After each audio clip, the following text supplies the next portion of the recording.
This lecture focuses on Sufism and the spiritual dimension of Islam. In some earlier lectures, we looked at some of the diversity in Muslim thought. We looked at differences in legal thought as well as political and theological thought as we considered the distinctions between the Sunnis and the Shia. In this lecture, we will look at another branch of Islamic thought and practice called Sufism or Tasawwuf in Arabic. Sufism is sometimes referred to as the spiritual or mystical dimension of Islam. In this lecture, I explain what Sufism is and some of its key teachings and the development of Sufism in early Islam before I introduce some key Sufi figures.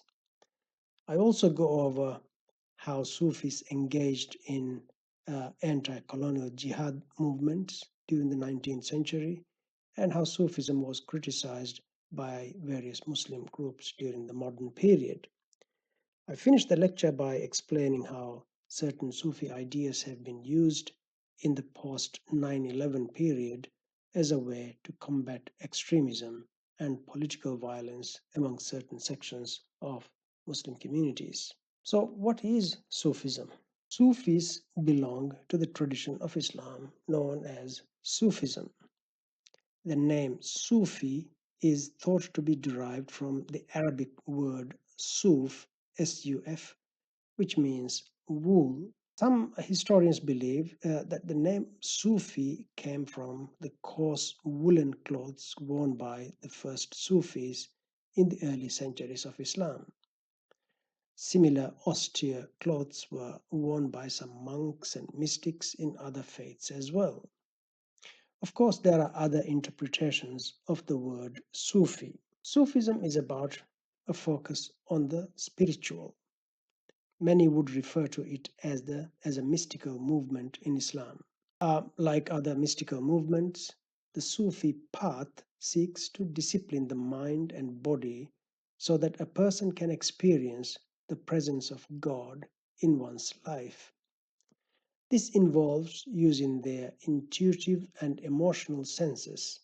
It can also involve practices like contemplation, studying and meditating on the Quran, performing religious duties like prayer and fasting, doing good deeds, and even music and movement in some cases.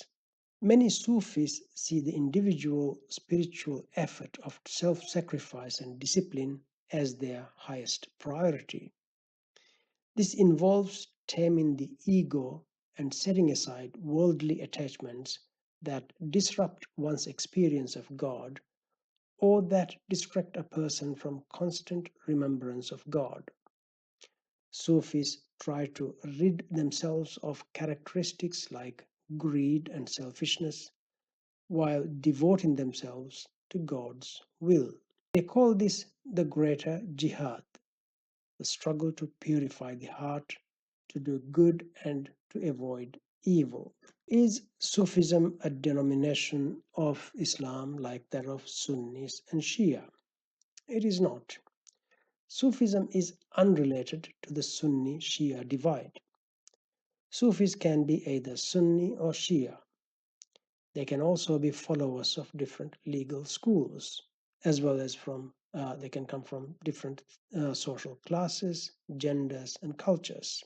Like other branches of Islamic thought and practice, they can be more mainstream or extreme versions of Sufism. At different times in Islamic history, Sufis have been both persecuted or supported by the state. So, how did Sufism develop? Scholars have different views about how Sufism emerged in Islam. Some scholars believe that Sufism can be traced back to the time of Prophet Muhammad, in fact, to a group of people who used to meet at the mosque of the Prophet in Medina. These people would come each day to discuss the way to inner knowledge or the meaning of the verses of the Quran. Other scholars believe that Sufism emerged much later, well after the death of the Prophet. as a reaction to the materialism and wealth of Muslim societies that came from the expansion and increasing power of the Muslim state in the first century of Islam. These scholars believe that Sufism emerged particularly towards the end of the first century of Islam and in the second century. Increase in wealth and focus on comforts of this world probably meant that many Muslims were shifting their focus to this world and not so much to one's afterlife and spiritual aspects. So one could say that this is more about a reaction to the materialism that was developing among Muslims at the time, that is, late first century and in the second century of Islam. Part of this reaction was moving away from wealth, status, and comforts of this world, and a shift to focus on spirituality. Of course, there were many Muslims who believed that there was no harm in enjoying the comforts and wealth and material aspects of this world without ignoring the spiritual and the afterlife. For them, strictly following Islamic law and Islamic rituals would counter this temptation. And there should be a balance in life between this world and the afterlife, between the material aspects and the spiritual aspects of one's life. But Sufis took a different approach. They focused on the spiritual. They sought the purity, simplicity, and austerity of the time of the Prophet as an example to be followed. As I mentioned earlier, some historians of Sufism say that the term Sufi was used to describe people who wore very rough woolen garments. Such basic and rough clothes was seen as a form of self-deprivation. It was about living a life that put aside worldly comfort. They were denying themselves worldly pleasure, in contrast to those who were enjoying it. In the first 100 years or so after the death of the Prophet Muhammad, there was no distinct group of people called Sufis. There were a few individuals who adopted a life of piety and asceticism. Asceticism here is in part renouncing this world, leaving aside worldly pleasures like comfortable houses and money and the like for the sake of their love of God. In the second century of Islam, there were a number of individuals who were known for their piety and asceticism. At this stage, Sufis were still not really a distinct group. There were individuals spread out across different places of the Islamic world with different practices.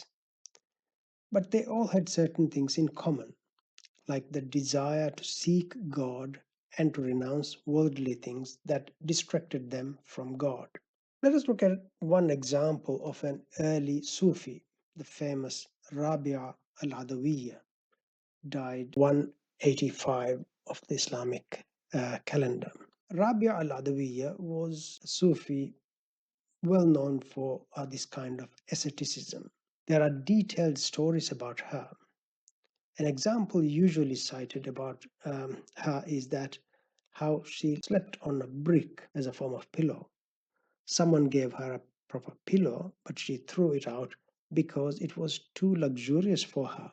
She is considered to be one of the most famous female Sufi saints. Let me quote from one of her sayings.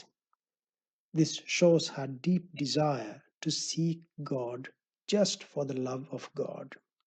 And she says, "O Lord, if I worship you from fear of hell, burn me in hell. If I worship you from hope of paradise, bar me from its gates. But if I worship you for yourself alone, then grace me forever the splendor of your face." By around the 3rd century of Islam, however, there seems to have emerged a distinct group of people called Sufis in places like modern day Iraq and Iran, They were known for their mystical practices. So at this stage, we can talk about the existence of a group of people called Sufis. This is 200 years or so after the death of the Prophet. So, what were the Sufis like in this early period? Well, the early Sufis were mostly concerned about experiencing God in their daily lives. For them, human life is a journey towards obtaining God consciousness. In other words, an ongoing attempt to draw nearer to God. They did this through self discipline and sometimes asceticism, seclusion, or adoption of outward poverty, and in short, by renouncing worldly pleasures. There were no formal recognized practices that all Sufis were following apart from these general ideas and practices. By around the 4th century of Islam, that is roughly 300 to 400 years after the death of the Prophet, Sufism began to consolidate and spread. We begin to see dedicated buildings for Sufis in various cities like Cairo and Baghdad and Damascus. These served as meeting places, but also places where a Sufi master could teach his followers or disciples. This was a kind of master apprentice relationship where the master would teach or guide his followers in the way of the Sufi path or the Sufi journey. These Sufi buildings or lodges were called Khanaqah. Let us now look at Sufi masters and Sufi path. One of the core ideas of Sufism as it developed was that people needed special training or special guidance to reach a higher level of God consciousness. Sufis saw this journey as a path. The Arabic word for path is tariqa, T-A-R-I-Q-A. It wasn't something you obtained straight away, but something you progressed towards with the help of someone more learned, someone who had already traveled the path, perhaps for many decades. Each point of progress along the path was called a station or a stopping place. So we are really talking about a Sufi master, a Sufi path, and certain stations on this path. As Sufis progressed on their journey towards experiencing God, which is really the ultimate aim of the Sufi, they moved through each of these stations on the path. Different Sufi orders had different stations and different ideas about what was at the end of the Sufi path. So there was no agreement about the journey or the path, its length, or its final destination. For someone who has been initiated by a master, that is a Sufi master, it is the master who would clarify for each individual how he or she should proceed on this path. For example, for many Sufis, the first station in this path can be repentance. Repentance is the idea that one has to recognize the various sins one may have committed and then commit oneself not to engage in such sins in future and sincerely seek God's forgiveness for the past sins. For someone who is just the beginning on this path, one may stay at this station, that is, station of repentance, for many, many years until one masters this station of repentance. For some people, it may take years, and for others, it may take a shorter period. But the key thing is that one has to master each station before moving to the next. After the station of repentance, there will be a number of other such stations. For example, the station of watchfulness, or renunciation, or poverty, or patience, or trust, or satisfaction. All of these terms have particular meanings in Sufism. Let me mention very briefly what some of these are about. Watchfulness is about staying away from what is prohibited in Islam, and also, in fact, staying away from anything that would distract one from God. Renunciation is about moving away from the worldly pleasures. Poverty is really the absence of any desire for wealth. What I'm briefly mentioning here does not explain all the complexities associated with these concepts, but basically the idea is to give you some sense of these different steps or stations on the Sufi path. Let us now look at Sufi orders. There are many Sufi orders. Sufi order is associated with a particular master, that is a Sufi master, who has strong following. Each Sufi order has its own set of rituals, practices, and path. Initiation rituals are also different from order to order.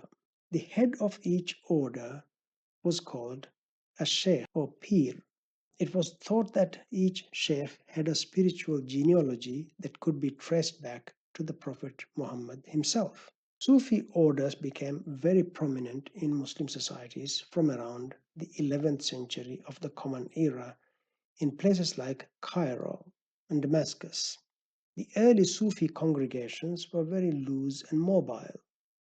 Members traveled widely seeking masters. Some worked, while some others supported themselves from charitable donations or alms. But as the movement gained more followers and more public acceptance, this changed. The orders developed Sufi lodges or convents where they could live together in community. By the 11th century, these lodges or convents had become quite common in many parts of the then Islamic world.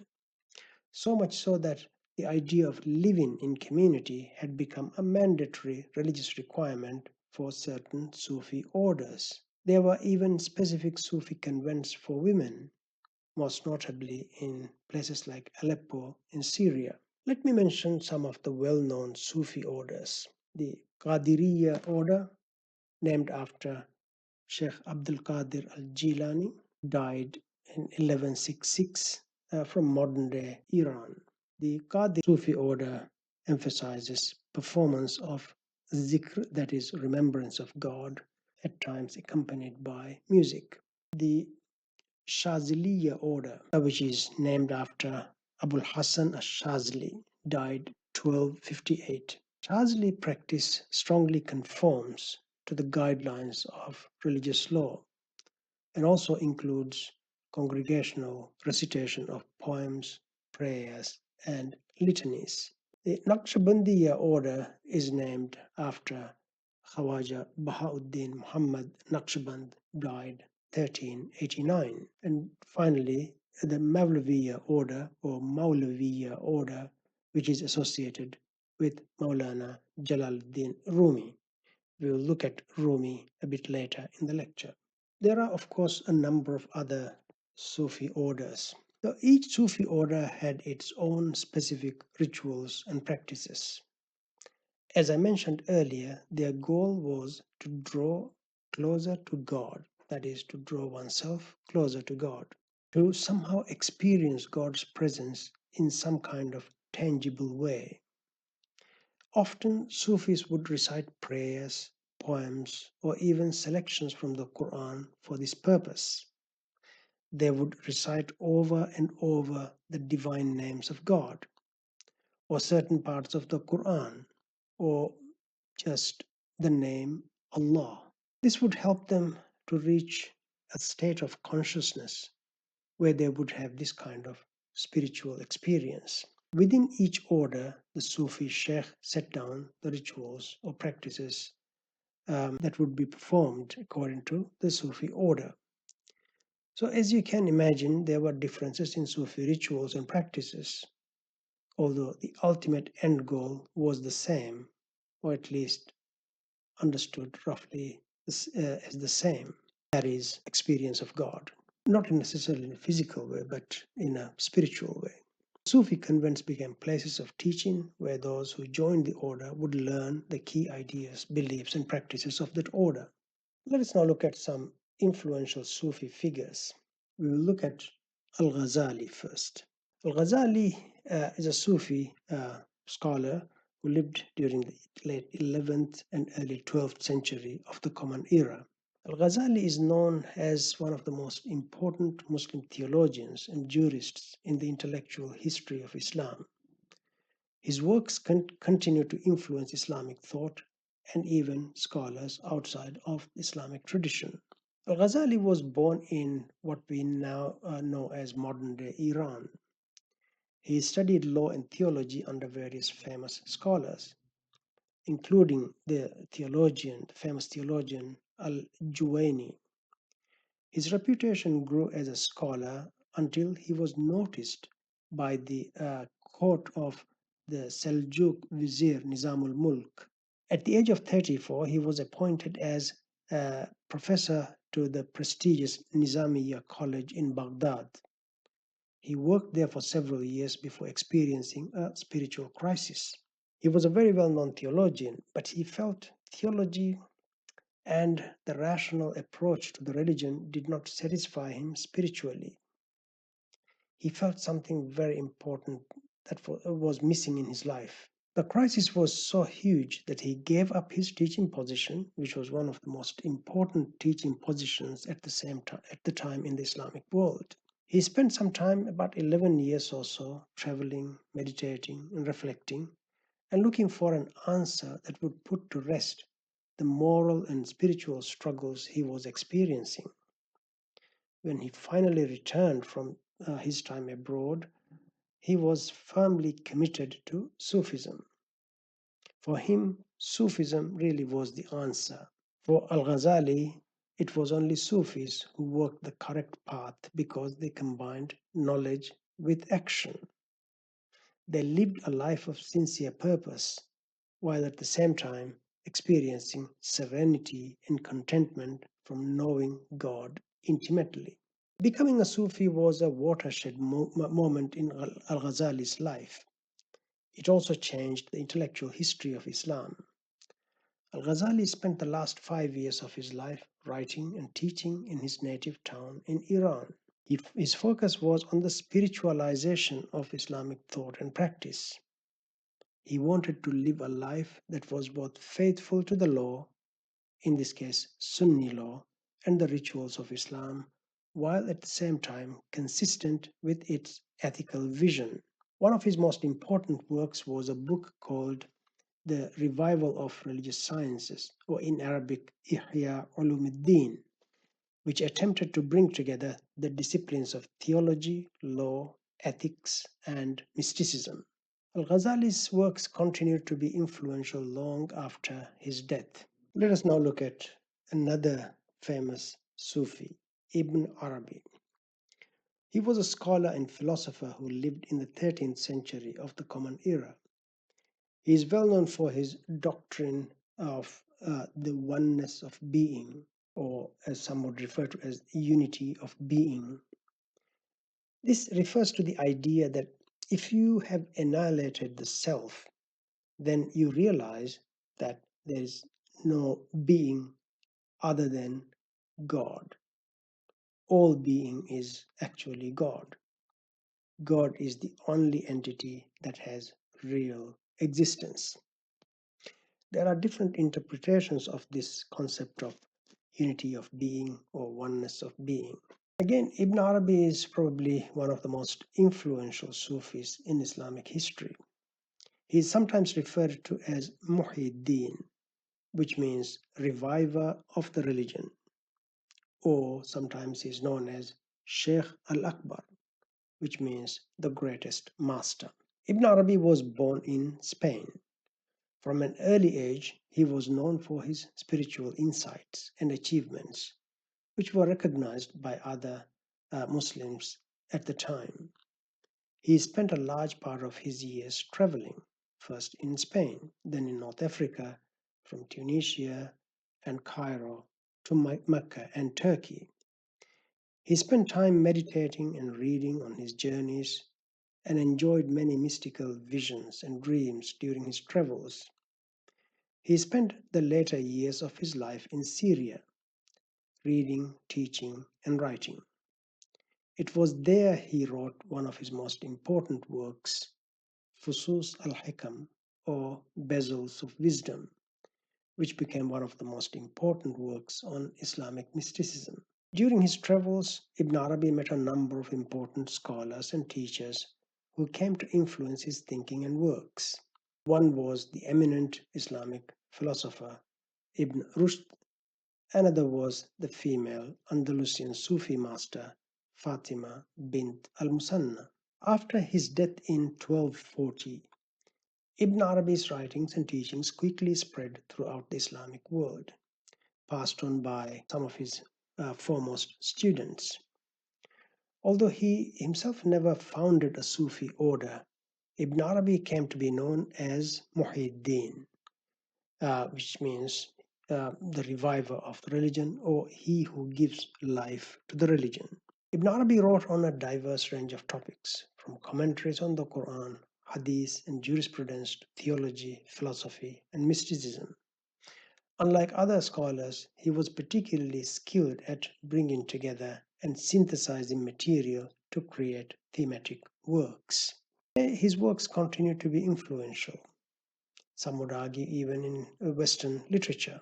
He wrote on ideas like what it means to be human and how to define the indefinable, on reality and the end times. This is from Ibn Arabi, A Garden Among the Flames. O marvel, a garden among the flames. My heart can take on any form, a meadow for gazelles, a cloister for monks, for the idol's sacred ground, Kaaba for the circling pilgrim, the tables of the Torah, the scrolls of the Quran. I profess the religion of love. Wherever its caravan turns along the way, that is the belief, the faith I keep. Poems like these by Ibn Arabi have been interpreted very differently by different people. Some would see in such poems a kind of pluralism that many people are arguing for today, but others interpret them somewhat differently. Let us now look at another influential Sufi master, Rumi. Rumi was born in the 13th century in modern day Afghanistan, and he died in Konya in modern day Turkey. As well as being a poet, he was the founder of the Maulaviya Sufi order. Rumi's father was a noted mystical theologian, author, and teacher. Rumi was initiated into Sufism by a person named Burhanuddin, a former pupil of his or student of his father. After his father's death in 1231, Rumi studied in Aleppo and Damascus and then became a Sufi teacher in Konya. Within a few years, a group of disciples gathered around him.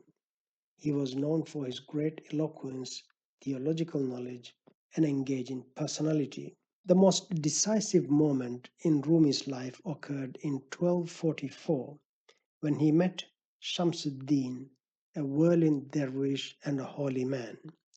He lived and studied with him for several months before Shamsuddin disappeared. This event of disappearance drove Rumi to a crisis and to produce a lot of poetry. One of his famous compilations is called Divan-e-Shams, which means the collected poetry of Shams. This collection is named after Shamsuddin. Rumi was influenced by a number of other close relationships with other Sufi scholars after that. His main work, Masnavi, was written under the influence of his deputy, Husamuddin Shalabi, who wrote down his poetry for him, for Rumi. Rumi died shortly after completing this work. Rumi's death is traditionally known as his wedding night because it was on this night he was completely united with God, again in a spiritual sense. His funeral was held in Konya in Turkey. Both government officials and Christian monks, for example, attended out of their great respect for him. Today, Rumi is still renowned for his poetical works, especially for Masnavi, which has widely influenced mystical thought and literature throughout the Muslim world. His poetry is still well known today, and he is one of the best selling poets in modern history as far as Muslims are concerned. Rumi passionately believed in the capacity of poetry, music, and dance as a path to union with God, that is, again, a spiritual union. He emphasized the importance of goodness and charity. His beliefs urged unlimited tolerance and peace and respect for other Islamic sects and other religious traditions. This is a short text from Rumi. From these depths depart towards heaven. May your soul be happy, journey joyfully. You have escaped from the city full of fear and trembling. Happily become a resident of the abode of security. If the body's image has gone, await the image maker. If the body is utterly ruined, become all soul. Sufi shrines are considered by believers to be public places of sacred rituals. Followers show their deep emotional attachment to these shrines. The tradition of visiting shrines is a common practice among Sufis. They often believe that visiting shrines and praying there washes off their sins. One of the most important Sufi shrines to attract many believers today is the Shrine of Rumi. Following the collapse of Ottoman Empire in Turkey in the 20th century, the Shrine of Rumi was converted into a museum in 1927. From that time onward, Rumi's shrine has functioned as both a museum and shrine. Many people visit Rumi's shrine in Turkey as a museum or a historical place worth visiting. However, for many Sufis today, the Rumi shrine is considered a sacred place. Every year, many believers, including followers of Rumi, visit the shrine. Was Sufism always accepted among Muslims? Well, while Sufism has made important contributions to Islamic practice, not all Muslims have always embraced it. Like other schools of thought and practice within Islam, Sufis have sometimes faced opposition for their ideas and practices. At times, they were targeted by religious leaders for practicing or promoting what they considered to be problematic ideas and practices. At other times, Sufis were targeted by political authorities who were uncomfortable with their teachings or with the influence they had in society. Certain practices of some Sufis, for example, singing, music, and beliefs such as union with God, were criticized heavily throughout centuries. Let us look at Sufism and the emphasis on anti-colonial jihad movements in the 19th century. It is important to note that Sufism went through significant changes during the modern period, especially in the 19th century. In the 19th century, in various parts of the Muslim world, there was a widespread phenomenon of Sufi-led jihad movements emerging in reaction to Western colonial powers and the perceived corruption of Muslim rulers. This was observable in places like North Africa against the French and in Central Asia against the Russians. These were really jihad movements with the aim of defeating colonial powers controlling different parts of the Muslim world. The role of Sufi military actors against colonialism was not limited to the Middle East or North Africa.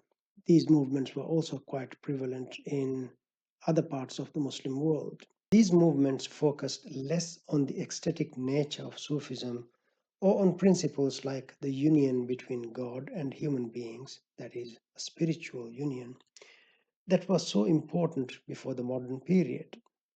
Instead, these movements were characterized by political activism and an emphasis on jihad or warfare, in contrast to early Sufis who in general did not actively get involved in political affairs or military activities. Let us look at criticisms of Sufism in the modern period. Sufism and Sufi orders are still very much alive and present in Muslim communities around the world, including in Western countries. But there are also various Muslim groups or movements that are very much against Sufism and Sufi practices. In the modern period, the anti-Sufi movement was led by a number of groups. I should mention the followers of Muhammad ibn Abdul Wahhab of the 18th century, who lived in Arabia. His followers often referred to in the literature as Wahhabis, but this term Wahhabi is a rather pejorative or negative term used by their opponents.